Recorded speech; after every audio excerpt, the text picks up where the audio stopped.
오늘 시편 76편을 통해 아삽의 시편을 통한 교훈 네 번째 시간, 서론을 좀 간단하게 보고요. 오늘 말씀이 전체가 12절로 되어 있어서 1절부터 12절까지 말씀을 함께 보도록 하겠습니다.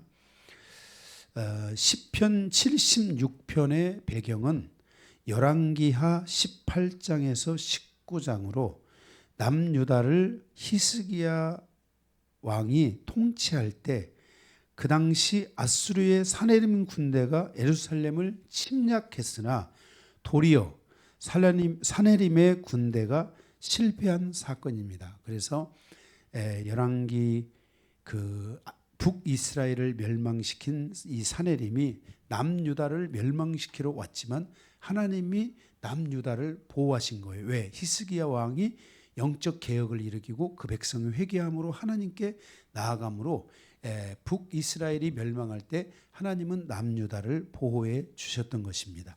그때 사네림의 군대 18만 8천 명이 와가지고 거기서 하룻밤 사이에 다 몰살을 당합니다. 하나님께서 그 밤에 그 군대를 몰살시킨 사건이에요. 이 사건은 성경의 사건만이 아니라 실질적으로 이 아시리아라는 역사적인 그 하나의 제국이 남유다를 공격하러 왔지만 실패한 사건으로 실제 존재하는 사건이에요. 역사 속에.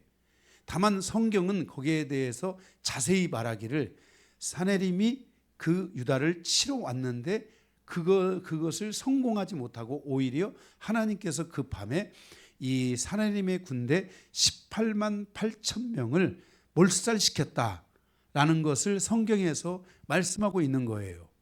그것이 역사 속에 있는지 없는지는 모르겠지만 그 내용이, 구체적인 내용이, 그러나 분명한 것은 사네림이 이스라엘을 정복하고 남유다를 정복하기 위해서 왔는데 성공했다, 실패했다. 실패했다는 이야기는 실제 역사 속에 존재하는 이야기다 이 말입니다. 아멘. 여러분들이 그렇게 이해를 해주시면 될 것 같습니다. 그래서 오늘 시편은 1절에서 3절을 통해 하나님의 임재와 4절에 6절을 통해 하나님의 구원과 7절에서 10절을 통해 하나님의 심판과 11절에서 12절을 통해 하나님의 심판의 결과에 대한 하나님의 통치, 그것이 무엇인지를 우리에게 나타내주고 있습니다. 제가 이렇게 필요한 대로 나누기는 했지만은 이 말씀이 12절로서 긴 말씀이 아닙니다. 그래서 이 말씀을 짧은 말씀이기 때문에 1절부터 12절까지를 쭉 보면서 함께 우리 말씀에 대해서 은혜 받기를 원합니다. 자, 거기 먼저 1절에 보면 하나님은 유다에 알려지셨으며 그의 이름이 이스라엘에 알려지셨도다 그랬습니다. 그러니까 하나님의 이름이 유다를 통해서 나타났다. 하나님의 이름이 유다를 통해서 알려졌고 이스라엘을 통해서 알려지셨다라는 것입니다. 하나님이 유다를 통해서 나타나고 유다를 통해 알려졌다는 것은 유다는 개인적인 관점이잖아요. 그죠? 개인적인 관점이에요. 그러나 이스라엘은 공동체적인 관점이에요. 하나님은 개인을 통해서도 하나님을 나타내시고 하나님이 나타나지만 하나님은 공동체를 통해서도 하나님은 나타나시고 나타내신다는 것을 우리는 기억을 해야만 할 것이에요. 그래서 유다를 통해서 하나님이 알려진 것은 또한 하나님께서 유다에게서 하나님의 이름이 나타나신 것은 12명의 아들 중에 유다. 이 유다는 요셉과 그 형제들을 사랑한 형제예요. 이스라엘의 12명의 형제들 중에 특별히 이 유다는 요셉을 사랑했고, 그리고 나중에 보면은 거기 그 10명의 형제들이 요셉에게 갔을 때에 그 형제들을 위해 대신 짐을 지고 사랑했던 사람이 유다이고, 그죠? 그리고 유다는 하나님의 나라를 세워가는 일에 선두에 섰던 그 지파가 유다 지파예요. 그래서 이스라엘이 전쟁을 치를 때에도 항상 선두에 100번, 100전, 100번 항상 선두에 서가지고 유다의 그 사람들이 가장 많이 죽습니다. 그런데 우리가 민수기는 계수하다라는 뜻이잖아요. 그런데 숫자를 가장 그 유다 지파가 가장 많이 죽는데 숫자를 세보면 항상 가장 많은, 거의 많거나 비슷하거나 가장 많은 숫자를 가지고 있는 게 누구예요?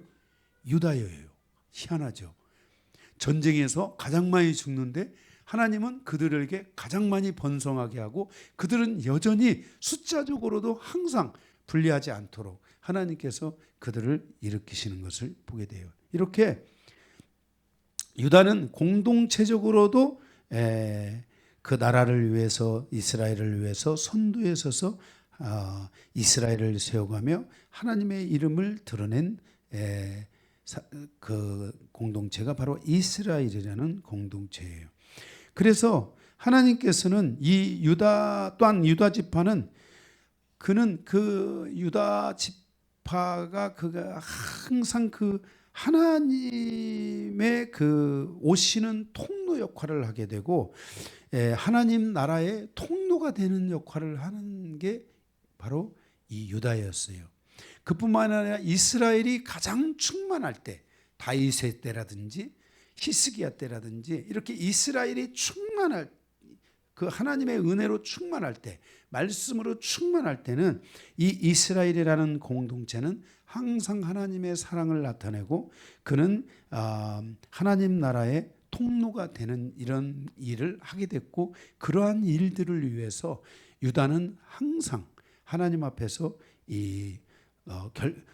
쓰임 받고자 하여 결단하고 헌신하고 하는 이러한 모습을 유다가 보여오는 거예요. 그 유다 위에 형제가 3명이나 더 있잖아요. 예? 그죠? 유다 위에 시몬, 누굽니까? 루벤도 있고 시므온도 있고 레위도 있고 위에 형들이 3명이나 더 있는데도 유다는 4번째잖아요. 4번째인데도 유다는 오히려 그 맏아들과 같이 그렇게 그 가족들을 사랑하고 형제를 사랑하고 하나님의 이름을 높이고 하나님의 나라를 세워가고자 하고 자기의 공동체를 세워가고자 하고 이런 역사들이 바로 유다가 전면에 서기 시작했을 때 이스라엘이라는 공동체도 유다와 같은 똑같은 그런 공동체로서 쓰임받는 이런 일들이 실질적으로 있었던 것이에요. 그래서 여기 1절에 보면 하나님은 유다에 알려지셨으며 그의 이름이 이스라엘에 알려지기 시작했다라는 거예요. 그러니까 이 유다와 이스라엘, 하나님과 이 유다, 또 하나님과 이 이스라엘의 이 공동체 안에서는 정말 그 유다는 실질적으로 하나님의 영광을 위하여서 쓰임받고 그로 말미암아 이스라엘 공동체가 하나가 되고 단합하게 되고 이런 일들이 실제 일어났다는 거예요. 그래서 우리가 잘 아는 대로 다윗이 이제 왕권을 잡아갖고 올 때, 왕으로서 부상을 할 때 어디서부터 왕이 됐어요? 유다에서부터 왕이 됐잖아요. 그죠? 유다 지파에서부터 왕이 돼가지고 나중에 북이스라엘까지 이제 통일을 시키면서 전 이스라엘 공동체의 왕이 되잖아요. 이런 모든 일에 바로 선두에 섰던 그 아들이, 선두에 섰던 사람이 바로 유다라는 거예요. 그래서 이러한 관점에서 바로 하나님을 높이는 사람, 성도들, 또 하나님을 높이는 공동체, 하나님의 사랑을 실천하는 사람, 하나님의 사랑을 실천하는 공동체, 바로 이러한 하나님의 나라의 통로가 되는 그런 사람, 하나님 나라의 통로로 쓰임받는 공동체, 이런 공동체가 우리들 각자가 되고자 우리는 정말 하나님 앞에 헌신하고 자기를 희생할 줄 알아야 되고, 또한 영광교회는 이러한 공동체가 되는 길을 앞으로 열어가야 될 줄로 믿습니다. 아멘. 네. 그래서 이러한 공동체에 대해서 2절에 보게 되면은 그의 장막은 살렘에 있으며 그의 처소는 시온에 있도다 그랬어요. 그의 장막은 살렘에 있고, 여기 이 살렘이라는 말은 바로 평화로운 뜻, 평화롭다라는 뜻으로 예루살렘의 고대 명칭이에요. 예루살렘을 가리켜서 고대에는 뭐라고 불렀다고요? 살렘 왕 그랬잖아요, 우리가요. 그렇죠? 멜기세덱을 무슨 왕이라고 했어요? 살렘 왕 이렇게 부른 것처럼 고대에는 예루살렘을 살렘이라고 부른 거예요. 그렇게 이 살렘이라는 이 그의 처소에는 살렘이 있었다. 평화로움이 있었다는 거예요. 그러니까 전쟁의 위기가 있지만 하나님의 그의 백성과 함께 하심으로 그 땅에 평안이 있었다. 전쟁이 그쳤다. 적이 사라졌다. 이런 것이에요. 그래서 항상 하나님의 보호하심과 임재가 살렘과 함께 했다라는 거예요. 예. 아까도 말씀드린 것처럼 아수르의 강력한 군대인 살렘이 유다를 위협하고 공격했지만 하나님은 그 칼과 전쟁으로부터 그들을 지켜주심으로 그 땅이 하나도 다치지 아니하고 평안했다는 거예요. 살렘했다는 거예요. 예. 또한 유다의 처소는 시온에 있다고 말씀했어요. 이 시온이라는 말은 이 남유다 이스라엘은 특별히 남유다는 이 시온이라는 산이 있고 시온이라는 산 그 위에 바로 예루살렘, 살렘이라는 성이 있는 거예요. 도시가. 그러니까 이 시온은 어떤 뜻을 가지고 있냐면은 예수 그리스도를 상징하기도 하지만은 이 시온은 바로 구원을 의미하는 거예요. 그러니까 유다의 처소는 시온에 있다는 것은 항상 유다에 대해서는 하나님의 구원이 있다는 거예요. 그 산이 유다를 구원하고 있다는 거예요. 이해가 되십니까? 구원하고 있다는 거예요. 그래서 바로 이와 같이 하나님을 높이고 하나님을 사랑하고 하나님의 나라의 통로가 되는 삶을 사는 이들에 대하여서 하나님께서는 그들에게 평강을 주시고 평안을 주시고 평화롭게 하시고 전쟁과 어떤 것이 있다 할지라도 그들을 지켜주시고 그리고 하나님은 그들을 구원하신다는 거예요. 우리가 지금 이스라엘이라는 나라가 전쟁 중에 있잖아요. 전쟁 중에 있는데도 어떤 모든 상황 속에서도 여하튼 그들이 가지고 있는 전쟁의 그 어떤 방어막 그것을 통해서 그 땅이 지금 그 조그마한 땅이 보호받고 있어요? 안 받고 있어요? 보호받고 있죠. 뭐 살짝 뭐 이렇게 기스는 나지만 살짝 다치는 건 있을 수 있을지 모르지만 한두 명 죽을 수 있을지는 모르지만 어쨌든 그 땅이 보호되고 있잖아요. 그리고 그 전쟁에서 전쟁을 하면은 밀고 밀리는 게 있잖아요. 그런데 그 전쟁에서 이스라엘은 밀고 밀리는 게 아니라 그냥 계속 미는 일만 하는 거예요. 희한하잖아요. 이렇게 하나님께서는 이 시온산에 구원을 베푸시고 그 땅을 하나님이 지키시고 있다는 것을 말씀하고 있어요. 그래서 왕하 19장 35절에 보면 아수르의 사내림은 막강한 군대를 이끌고 예루살렘을 포위합니다. 그때 하나님의 도우심과 보호하심으로 그들이 살아남게 되고 여호와의 사자가 그날 밤에 그들을 치자 하룻밤 사이에 18만 8천 명의 아수르의 군대가 죽어서 송장이 되었다고 성경이 말씀하고 있어요. 하룻밤 사이에 18만 8천 명이 송장이 됐대요. 여러분 18만 8천 명이 얼마나 많은지 모르시죠? 더군다나 지금 우리가 살아가는 이 시대도 18만 8천 명이 많잖아요. 그런데 고대에 그 고대에 지금으로부터 약 이때가 아수르니까 지금으로부터 약 한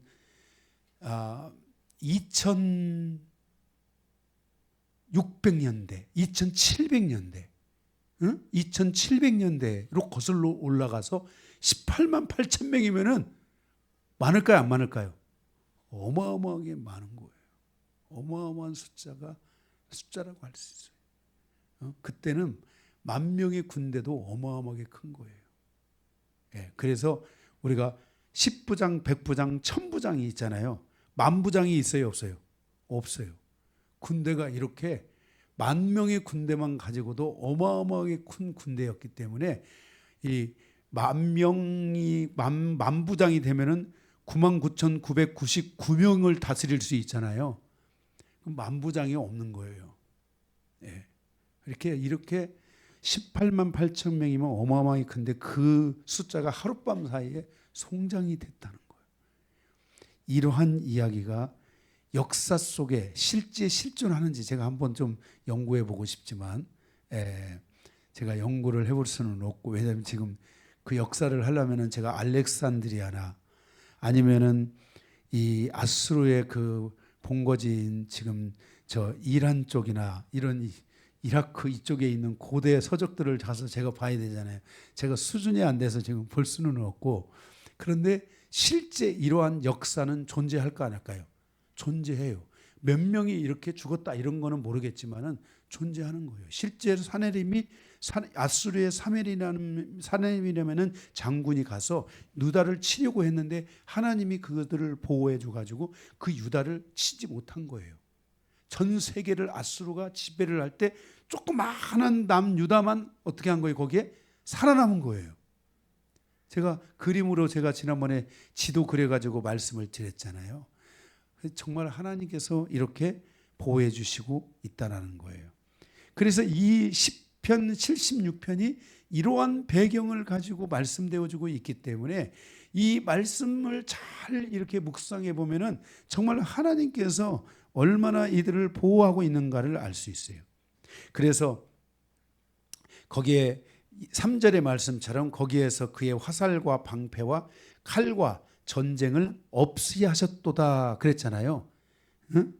그들의 그 화살과 적이 자랑하던 화살과 방패와 칼이 무력했고 전쟁은 아수르의 참패로 끝나면서 바로 하나님이 그 땅에 있는 이스라엘 백성을 남유다를 구원해 주시고 그 땅에 그 전쟁을 없애버리신 거예요. 예, 없애버리신 거예요. 그래서 그 전쟁이 몇 년 동안 아수르가 남유다를 쳐들어올 수 없었어요. 예? 100년 동안을 쳐들어올 수 없었어요. 그리고 100년 뒤에 바벨론이 아수르를 먹고 그때 남유다가 회개하지 않고 하나님 앞에 돌아서지 않으므로 바로 바벨론의 느부갓네살 왕이 아수르를 치고 느부갓네살 왕이 이스라엘을 이제 멸망시키는 거예요. 그 멸망시키는 과정에서 하나님께서는 이미 요아스 왕인가 그 왕을 준비해 가지고 믿음의 사람들을 양육하잖아요. 그래서 그들이 믿음의 사람으로서 양육돼 가지고 그들이 바벨론의 포로로 잡혀가는 거예요. 바로 그 양육된 사람, 믿음이 양육된 사람, 그래서 포로로 잡혀간 사람들이 다니엘의 새 친구들, 그리고 거기에 새로운 이제 멤버들이 있잖아요. 학계라든지 스가랴, 그죠? 또 이런 선지자들이나 하나님의 새로운 그룹들, 에스라, 이런 그룹들이 바로 거기에 훈련된 하나님 앞에 믿음으로 훈련된 사람이 잡혀가는 거예요. 그리고 바벨론은 몇 년 만에 멸망했어요? 70년 만에. 70년 만에 바벨론이 멸망을 하잖아요. 그죠? 예.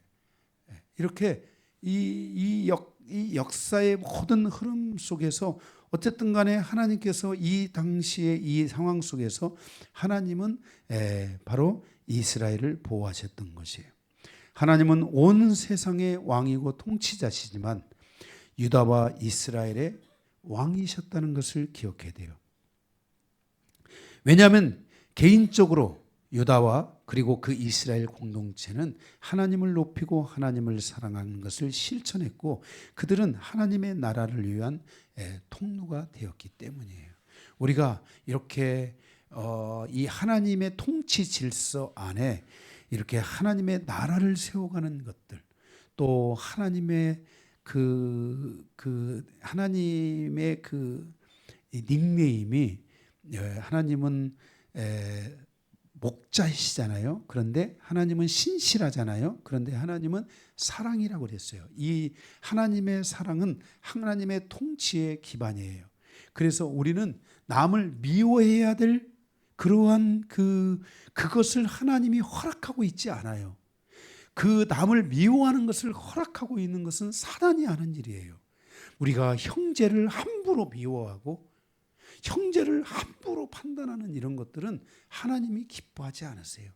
우리가 해야 될 일은 하나님의 질서, 계명처럼 우리는 형제와 자매를 사랑해야 되는 거예요.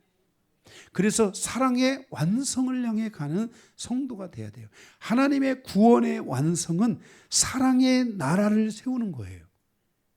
그래서 여러분들이 구원을 받았잖아요. 구원을 받았으면은 그 구원이 여러분에게 열렸다면 여러분들은 이제 하나님의 계명을 지켜서 구원의 완성인 사랑, 정말 그 어떤 것에서도 허물어지거나 넘어지지 않는 영원한 것, 하나님의 나라에 믿음도 있고 사랑도 있고 소망도 있는데 그 중에 영원한 것은 뭐라겠어요? 사랑이라고 말씀했잖아요. 그래서 우리는 모든 그리스도인들은 세상에서 남을 미워하고 헐뜯고 전쟁하고 죽이고 막 이렇게 살았다가도 하나님 앞에 와서 우리는 사랑으로 변화되는 시간이 있으셔야 돼요. 그래서 우리 모두는 사랑 안에서 발전해야 되고 사랑이 점점 더 커지는 그런 성도로서의 여정이 되어질 때 여러분들 안에 하나님의 이 사랑이라는 그 옷이 입혀져요. 우리는 이 겸손의 옷도 입혀야 되지만은 이 사랑의 옷을 입어야 돼요. 그럴 때 바로 사랑에 의해서 사랑의 대로가 열리는 거예요. 사랑의 대로가 열려야 돼요. 나만 혼자 잘 먹고 잘 사는 게 아니라 너도 잘 먹고 너도 잘 살고 너도 모두가 다 잘 사는 이 길, 이게 사랑의 대로예요. 이 대로가 확 열려야 돼요. 이게. 예? 예. 그래. 아멘. 예. 그래서 이 대로가 열리기를 기도해야 돼요. 내가 누군가를 위해서 뭔가를 헌신하여 도와주고 이런 것이 중요한 게 아니에요. 사랑의 대로가 열리면 도와주고 말 것도 없어요. 너도 나도 다 행복하게 다 잘 살고 하나님의 나라를 위해 살아가는 삶이 돼야 돼요. 얼마나 우리는 뭐 예를 들어서 조금 더 있을 수도 있고 부족할 수도 있지만은 하나님의 나라의 은혜는 부족해도 행복한 거고 있어도 행복한 거예요. 예. 그래서 그래서 없어도 불행할 수도 있고 있어도 불행할 수 있어요. 그래서 우리는 하나님의 나라의 이 질서 안에서 이렇게 하나님의 이 뜻을 실천해가는 하나님의 계명을 이루고 그 계명을 성취해가는 그런 교회가 되어져야 돼요. 그러면 하나님께서 이 공동체와 우리들 각자를 보호해 주실 것이에요. 하나님이 우리 모두를 그 화살과 적의 화살과 방패와 칼을 무력화하고 그 전쟁을 잠식시키고 우리를 향하여 오는 그 어떤 세력이다 할지라도 그들은 우리를 돌파해낼 수가 없어요.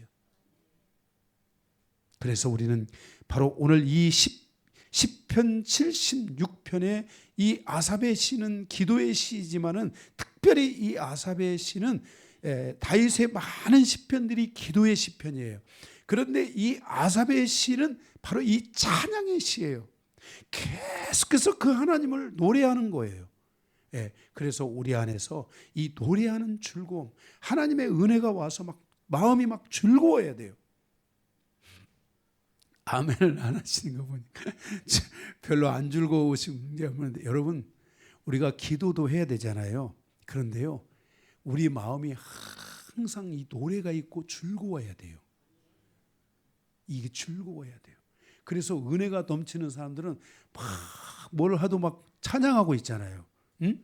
그죠? 흥얼거리면서 막 찬양하고 그러잖아요. 그래서 여러분들이 이렇게 항상 이 찬양하고 흥얼거림이 있고, 여러분들이 하다못해 정말 시스로 들어가면서도 찬양을 할 수 있는 이런 은혜들이 있으셔야 돼요. 할렐루야. 예, 그래서 이런 이 시편, 이 아사베 시를 우리가 보면서 우리 안에 막 이 찬양의 은혜들이 막 풀어지기를 주님의 이름으로 축복합니다. 네.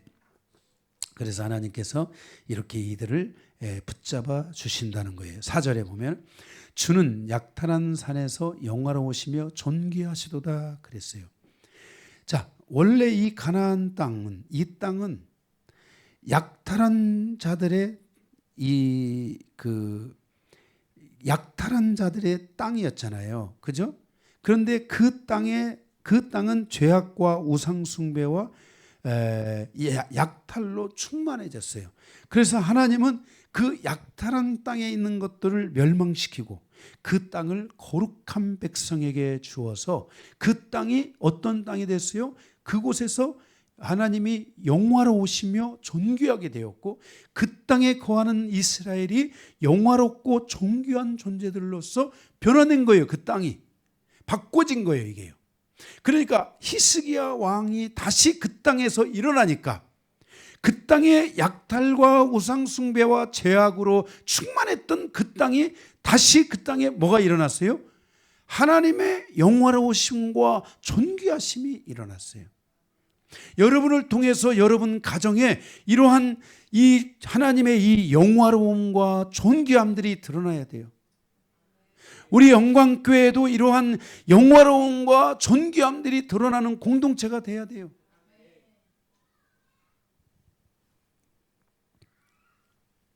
하나님은 바로 그 땅에 있는 그 모든 것들을 멸망시키고 그래서 그 땅에 있는 죄악과 우상 숭배와 그리고 약탈을 정말 완전히 사라지게 할 수 있는 그것들을 우리의 삶으로부터 완전히 벗어나게 할 수 있는 이런 은혜가 교회 안에 있어야 되고 또한 이런 은혜가 우리들 각자의 삶에도 있으셔야 돼요. 그래서 그곳에서 이제 하나님의 이 모든 죄악이 사라지고 우상 숭배가 다 사라지면서 그곳에 하나님의 은혜가 오고 그 땅에 약탈로서 살아갔던 삶에서 이제는 하나님의 물권이 열리는 이런 은혜들이 있으셔야 돼요. 그리고 그 물권의 방향이 이제는 다른 곳으로 가지 않고 항상 그곳에서 움직여서 나아갈 수 있도록 해야 돼요. 하나님은 우리의 물권을 열 수도 있고 닫을 수도 있다는 것을 잊으면 안 됩니다. 하나님께서 열면 닫을 자가 없고 하나님께서 닫으면 열 자가 없다라고 성경이 우리에게 말씀하고 있어요. 그래서 여러분들이 기도해야 돼요. 하나님 나에게도 당신의 이 물권이 확 열리게 해달라고. 이 기도를 여러분들이 죽을 때까지 해야 돼요. 만약에 여러분들이 하나님의 은혜가 여러분 시대에 임하면요, 여러분 때의 이 물권이 확 열릴 거예요. 그렇지 않으면은 하나님께서 그 자녀의 세대까지도 열어줄 거예요. 현재 이랜드 회장님 있잖아요. 누군가? 응? 박성수 회장님인가? 이 아버지가 신앙생활을 원래 시작했거든요. 독실한 크리스찬이에요, 부모님이. 그런데 이 아버지 때는 이 물권을 열어달라고 그렇게 기도하는데도 이 물권이 안 열리는 거예요. 어렵고 힘들고. 그런데도 그 부모는 그 기도를 멈추지 않고 하나님을 잘 섬겼고 정말 하나님 앞에 드려야 될 예물들을 소중하게 드리고 이렇게 했는데 글쎄 하나님께서 때가 되면 이 박성수 회장 이 이랜드 그 회사를 통해서 하나님의 이 물권을 연 거예요. 여러분 지금 롯데라는 그룹이 있잖아요. 롯데 그룹이 지금 초토화되고 있잖아요. 그 틈에 지금 세계에서 뜨고 있는 그룹이 있는데 어떤 그룹인지 아세요? 금방 제가 얘기했잖아요. 이랜드 그룹. 이랜드 그룹의 들이 이렇게 탁 뜨는 거예요. 그 이랜드 여러분 그 홈플러스 물건보다도 이랜드 물건이 훨씬 좋아요. 가서 사보세요. 이랜드 물건들이 훨씬 더 질이 좋고 좋아요. 홈플러스는 거의 요즘 그 천냥 그거 있잖아요. 그거 다이소 물건이에요. 그런데 이 이랜드 물건은 훨씬 더 퀄리티가 더 좋아요. 그래서 세계 속에 지금 이런 이랜드의 기업들이 가가지고 지금 많은 그 주가를 올리고 있어요. 예. 좀 그 정도는 알고 계셔야지.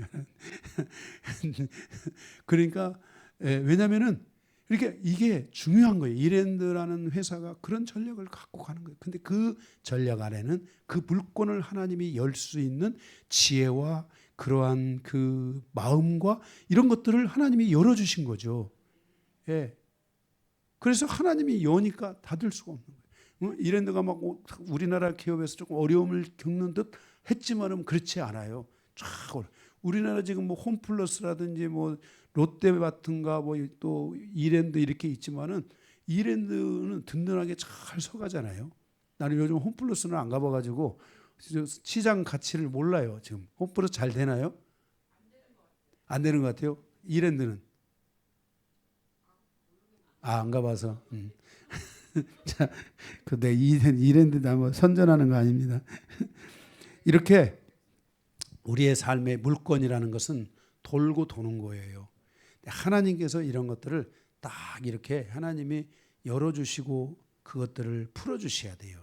그러니까 하나님께서 이 남유다가 어려운 시간들이 있었지만은 하나님이 그 나라에 대한 은혜를 베푸시고 그 유다의 은혜를 베푸시기 시작하니까 하나님이 100년이나 그 유다가 그 앗수르라는 그 거대한 그 나라 틈바구니 속에서 있는데 거기서 그 100년의 세월을 살아가잖아요. 100년이면 작은 세월이 아니에요. 아마 1000년 만년도 살아갔을 거예요.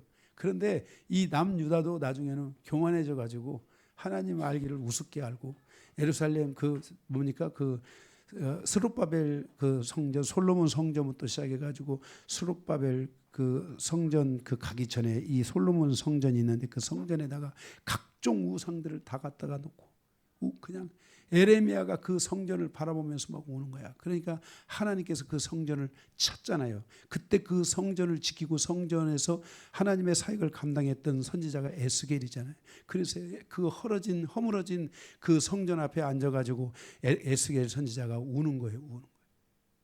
울었을 때, 울 때 바로 그 에스겔 선지자에게 하나님이 주신 말씀이 에스겔 마지막 장에 있어요. 생각이 안 나. 에스겔이 어디가 있어요? 에스겔. 진짜 이렇게. 피지 마세요. 네. 이게 하나님의 이렇게 우리의 삶에 있어서 이렇게 하나님의 은혜를 떠나게 되면 다 하나님이 그런 것들을 허물으세요. 예? 여호와 삼마. 여호와께서 거기에 계시다. 이제 하나님은 성전에 계신 게 아니라 하나님이 계신 곳이 성전이라는 뜻이에요.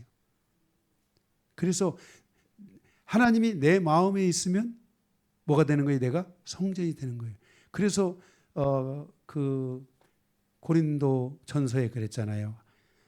하나님의 성령이 너희 안에 있고 너희가 하나님의 성전인 것을 알지 못하느냐. 이렇게 말씀하셨잖아요. 이렇게 우리의 삶에 있어서 하나님께서 모든 것을 열어가고 하나님의 모든 것을 주관해 가실 수 있도록 우리가 기도해야 돼요. 예. 우리는 거기 5절에 보게 되면 마음이 강한 자도 가진 것을 빼앗기고 잠에 빠질 것이며 장사들도 모두 그들에게 도움을 줄 손을 만날 수 없도다. 참 표현이 재밌는데요. 이 마음이 강한 자, 힘이 센 자예요. 힘이 센 자도 가진 것을 다 빼앗길 수 있다는 거야. 우리는 내가 가진 힘으로 이것을 지킬 거라고 생각하는 착각을 조심해야 돼요. 그 순간. 그러면 그 힘이 센 자 그것을 다 빼앗기게 되는데 하나님이 그것을 빼앗기게 하기 위해서 뭘 줘야요? 잠에 빠진다는 거예요. 잠에 빠지는. 이 잠에 빠지니까 아무것도 안 하고 있는 거죠. 그죠? 그러니까 아무것도 안 하니까 잠이 오면 궁핍이 오는 거잖아요. 이게 하나님이 우리를 잠자게 할 수 있다는 걸 알아야 돼요. 네? 잠자게 할 수 있다. 그래서 우리가 그때 하나님을 내가 더 바라봐야 되겠구나. 내가 하나님 앞에서 이런 것들을 내가 하지 못하고 있구나. 이런 걸 깨달아야 돼요. 이걸 깨달아야 돼요. 그래서 정말 힘센 자의 것도 다 하나님께서 가져간다는 거예요. 모든 물건이 다치게 할 수 있다는 거예요. 거기 5절에 보면 장사들도 모두 그들에게 도움을 줄 손을 만나지 못해. 이 장사라는 것은, 여기서 장사라는 것은 원래 원어적인 개념에는 군대를 말해요. 어떤 군대도 그들에게 도움을 줄 손을 만날 수 없게 된다는 거예요.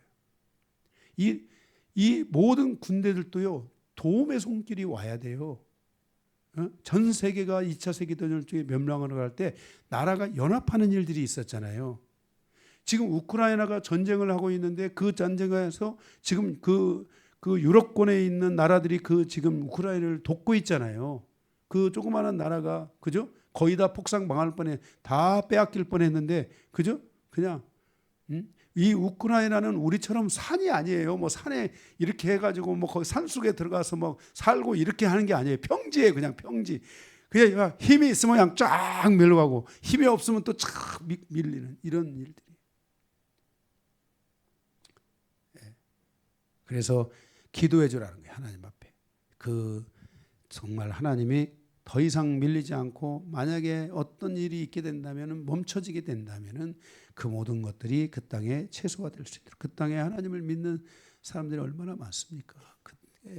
이 우크라이나 이런 쪽은 동방 종교, 저기 러시아도 마찬가지죠. 이런 같은 신앙을 갖고 있고 이 기독교적인 삶을 갖고 있는 나라들끼리 지금 싸우고 있는 거예요.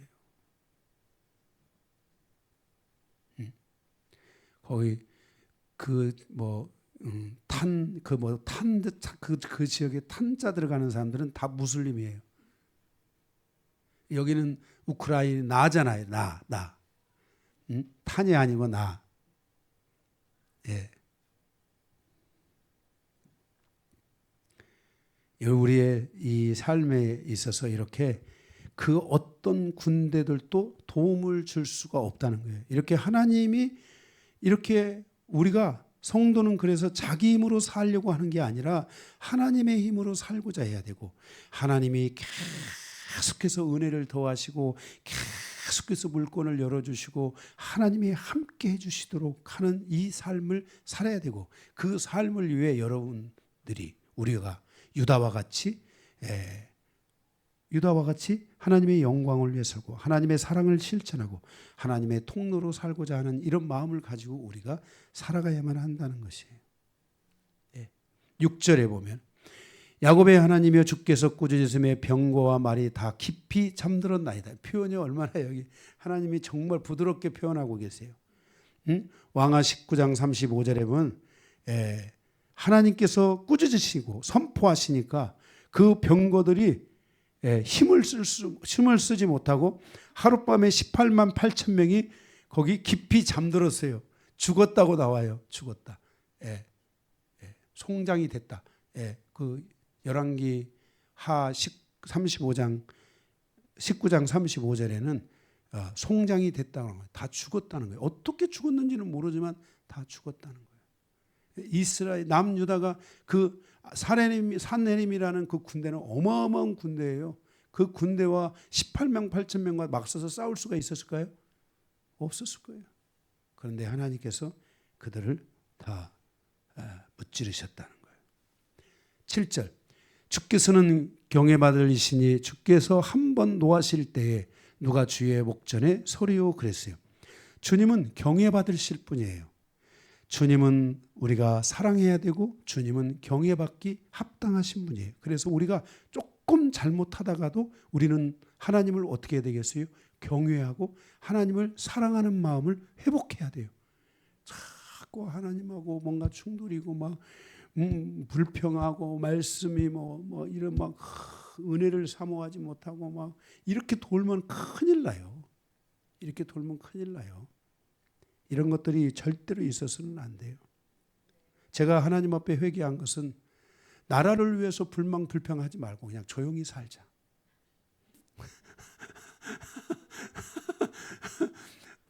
누가 통치를 하고 다스리든 전 그래서 조용히 사는 거예요.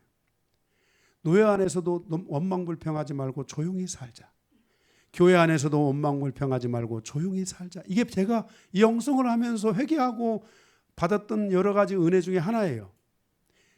저는 정말 조용히 살려고 하는 이 은혜가 저에게 와 있어요. 조용히 살아야 돼요. 순종하고 따라가고 아멘하고 기뻐하고 즐거워하고 이렇게 살아가야 돼요.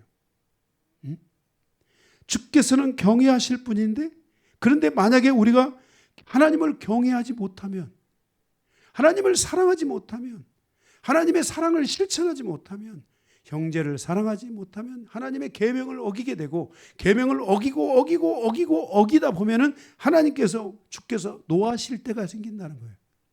하나님이 노하실 때까지 우리의 영혼을 더럽히면 안 돼요. 우리는 하나님은 인내하시기 때문에 참으실 거라고만 생각하지만 하나님이 분노하시고 하나님이 거기 노하실 때가 있다는 거예요. 그러면 하나님이 노하시면 그 하나님의 노하심에서 견딜 수가 있어요, 없어요? 없다는 거예요. 여기 제 얘기가 아니라 여기 지금 7절에 주께서 경외받으시니 주께서 한 번 노하실 때 누가 주의 목전에 서리요 그랬어요. 그러니까 한 번 우리의 삶에 하나님의 노하심이 오면 안 돼요. 노하심이 오기 전에 돌아서야 돼요. 노하심이 오기 전에 회개해야 돼요. 노하심이 오기 전에 하나님을 바라봐야 돼요. 하나님이 노하시면 안 돼요.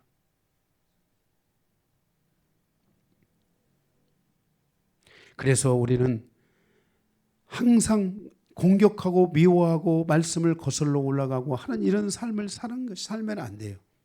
항상 하나님 앞에서 하나님을 경외하고 사랑하는 자의 삶을 살아야 돼요. 그리고 이러한 질서가 우리의 가정으로, 우리의 삶으로, 우리 공동체 안으로 자연스럽게 그게 흘러들어와야 돼요. 그게.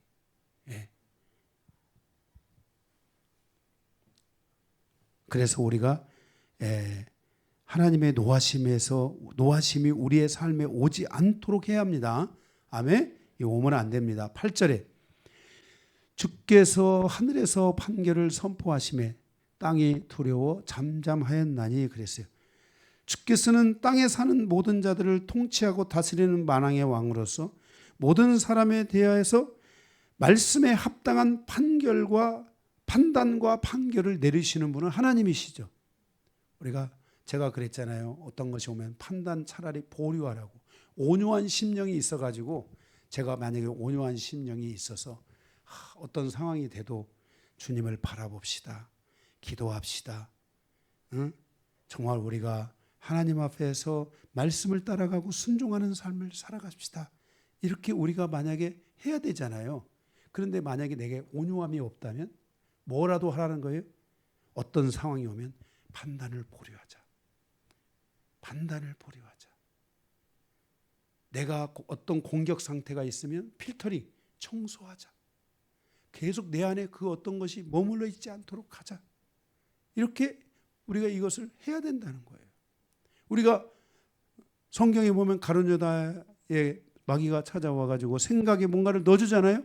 그러면 그런 것들이 넣어주면 진짜 이 온유한 심령으로 가룟 유다가 하지 못했다면 판단을 보려야 되잖아요. 그런 곳이 오면 빨리 필터링, 청소를 해야 되잖아요. 마귀가 지금 와서 나를 자꾸 괴롭히는구나. 청소를 해야 되잖아요. 그렇죠? 이런 그 다음에 뭐라겠어요? 영적 순발력을 가지고 하나님 말씀에 순종하려고 하는 이 기본적인 질서들을 가지고 있어야 돼요. 하나님의 말씀에 자꾸만 싸우고 뭔가 이런 게 아니고 하나님의 말씀에 평생을 하나님의 말씀에 순종하려는 마음을 가지고 있으셔야 돼요. 이 마음을 가지고 있으셔야 돼요. 항상. 이렇게 우리가 간다고 하면은 하나님께서는 이런 자들에게 하나님께서 올바른 판결을 하실 거예요. 그러면서 9절에 뭐라 했냐면 곧 하나님이 땅의 모든 온유한 자를 구원하시려고 심판하러 일어나실 때로다 그랬어요. 하나님은 땅의 모든 온유한 자를 구원하신다는 거예요. 그래서 우리가 이 온유함에 대한 은혜가 우리에게 얼마나 큰지를 알아야 돼요. 아멘? 이 온유함에 대한 은혜가 얼마나 큰지를 알아야 돼요. 이 온유함이라는 것은 무슨 제가 여러분들에게 어떤 분들은 이 온유함을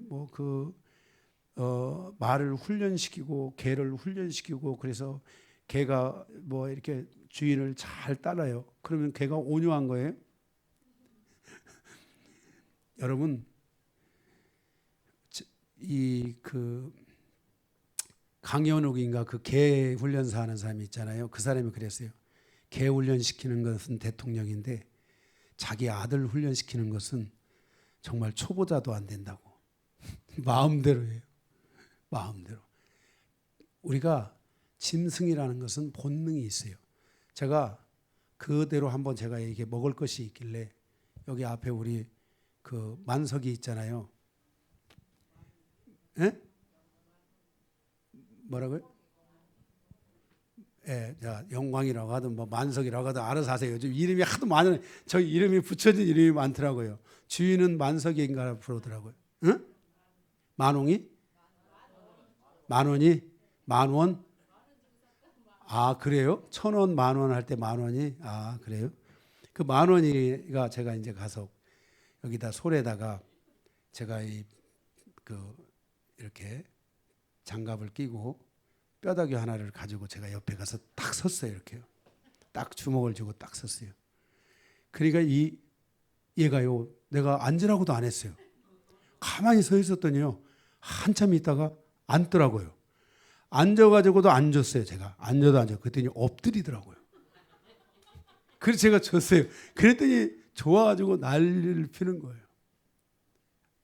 훈련 이런 거는 훈련 이게 온유라는 것은 개를 훈련시키고 짐승을 훈련시키는 그런 게 아니에요. 사람은 짐승이 아니에요. 여러분 제가 여기 손종영 권사님 계신데 거기 제가 맛있는 뭐 저기 손종영 권사님 좋아하는 빵을 갖다가 제가 이렇게 쫙 이쁜 빵을 해가지고서 넣어가지고 제가 이렇게 딱 가지고 옆에 딱 서 있어 보세요. 엎드리.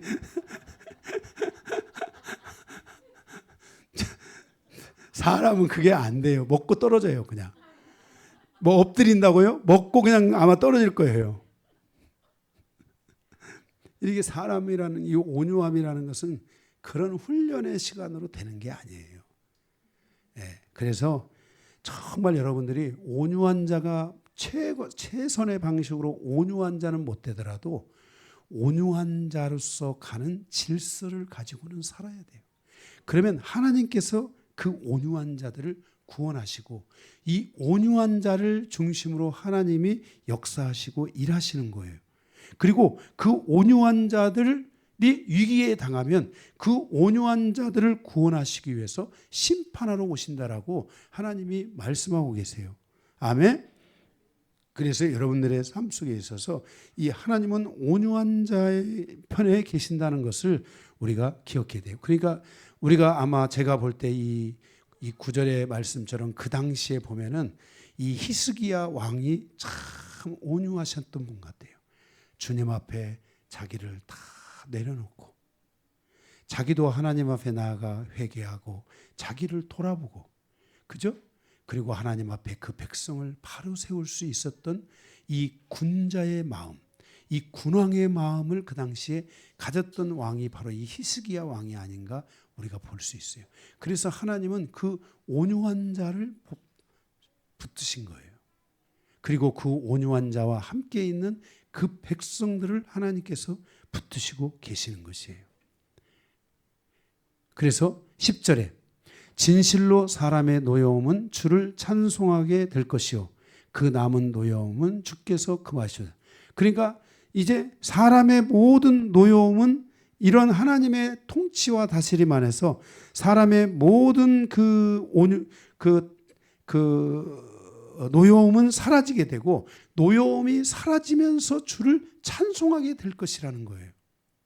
그게 우리의 삶에 노여움이 사라지게 되면 찬송이 오는 거예요. 조금의 남아있는 노여움도 완전히 사라지게 되면 그때 주님을 향한 찬송이 우리 안에 오는 거예요.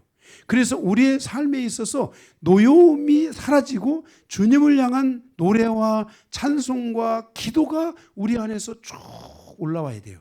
그러면 주님께서 그 영혼을 위해 주님께서 기도하실 거라고 믿습니다. 하나님의 역사가 저는 시작될 거라고 믿습니다. 11절에 보면 너희는 여호와 너희의 하나님께 서원하고 갚으라. 우리가 어렵고 힘들 때가 되면 서원하잖아요. 아마 히스기야 왕도 그 사내림이 와서 그들을 애워싸고 그랬을 때 아마 히스기야 왕도 그리고 그 땅에 있는 많은 백성들도 하나님 앞에 서원을 하고 하나님 앞에 내가 이렇게 하겠다고 아마 했을지도 몰라요. 그죠? 제가 아는 목사님이 한 분이 월남전을 갔는데 이 막 총알이 막 튀겨오는데 막 전우들이 막 죽어가는 거예요. 그런데 이분이 이 얼어가지고 막 얼어붙어가지고 막 이 제대로 싸우지도 못하면서 막 이분이 막 그 위기 속에서 기도했대요. 하나님 앞에.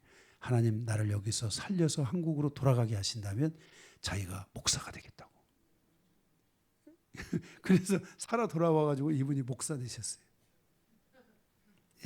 이렇게 이런 일이 있다는 거예요. 우리 삶에 이렇게 어렵고 힘든 고통이 찾아오면 하나님 앞에 우리가 약속하고 기도하잖아요. 근데 우리가 이 약속하고 기도한 것을 잊지 말라는 거예요. 그것을 지키라는 거예요. 그때 너가 했던 그 기도, 너가 그때 하나님께 했던 그 약속을 잊지 말라는 거예요. 그래서 그 약속을 잊지 않기 위해서 너희는 여호와 너희의 하나님께서 너희 서원한 것을 서원하고 하나님께 서원하고 갚으라. 사방에 있는 모든 사람도 마땅히 경외해야 할 이에게 예물을. 이 땅의 모든 사람들도 그 누군가만 말고 모든 사람들도 하나님 앞에 그 고난의 시간에 그 고통의 시간에 기도하고 하나님 앞에 약속했던 것들에 대하여 거기 뭐라고 했어요? 예물을 드릴지어다 그랬어요. 이 예물을 드리다라는 말은 하나님께 경의를 표하는 예물을 드리라 이런 뜻이에요. 그래서 기도했던 것에 대해서 이 일관성이 있는 이것을 잊어버리지 않는 삶을 위하여 하나님 앞에 일관성 있게 계속해서 하나님을 경외하는 예물을 드리라는 거예요. 잊어버리지 않도록. 우리가 그런 뭔가의 표식이 없으면 뭔가의 그러한 그 어떤 연결점을 주지 않으면 우리가 하나님 앞에 어려울 때 그렇게 기도했다가도 조금 좋아지면 그걸 다 어떻게 해요? 잊어버릴 수 있잖아요. 잊어버려요. 우리 사람이 이게요. 들어갈 때 다고 나갈 때 다르고 나고요. 조금 좋아지면 사람들이 자기가 했던 것들을 기도를 다 잊어버려요. 그런데 그것을 잊지 말라고 하나님께서 말씀하고 있는 것이 12절 그가 고관들의 길을 꺾으시리니 그가 세상의 왕들에게 두려움이시도로다 그랬어요. 우리가 만약에 이렇게 하나님 앞에 우리가 겸손한 마음으로 하나님 앞에 약속하고 하나님 앞에 우리가 기도했던 것들에 대해서 하나님 앞에 우리가 이 약속을 지키며 나아가지 않는다면 그렇지 않으면 하나님은 우리의 높아진 길을 꺾을 것이라고 말씀하고 있어요. 하나님께서 이렇게 높아진 자들의 길을 꺾으심으로 모든 사람이 하나님을 두려워하게 될 것이라고 말씀했어요. 그가 누구일지라도 그가 고관, 높은 지위에 있다 할지라도 그가 왕일지라도 하나님은 그 높아진 길을 꺾으실 것이라고 말씀하고 있어요. 이렇게 우리의 길을 능히 꺾으실 수 있는 분이 하나님이세요. 그 바벨론의 길, 아수르의 길을 꺾은 게 하나님이고 바벨론의 길을 꺾은 게 하나님이고 헬라의 길을 꺾은 게 하나님이고 로마의 길을 꺾은 게 하나님이시잖아요. 이렇게 높아진 자리라 할지라도 하나님은 그 길을 꺾으실 수 있다는 것에 대하여 우리에게 경고하고 있는 거예요. 그래서 우리는 오직 겸손한 마음으로 주를 바라보는 삶을 살아야 된다라고 이 아삽이 말하고 있는 거예요. 그러면서 그 아삽은 이러한 하나님의 질서 안에서 하나님을 생각하며 그 하나님을 경외하며 하나님을 사랑하며 하나님을 찬양하는 바로 이 찬양의 마음을 가지고 하나님께 나아가야 된다는 것을 우리에게 교훈하여 주고 있는 것입니다. 말씀 마치겠습니다.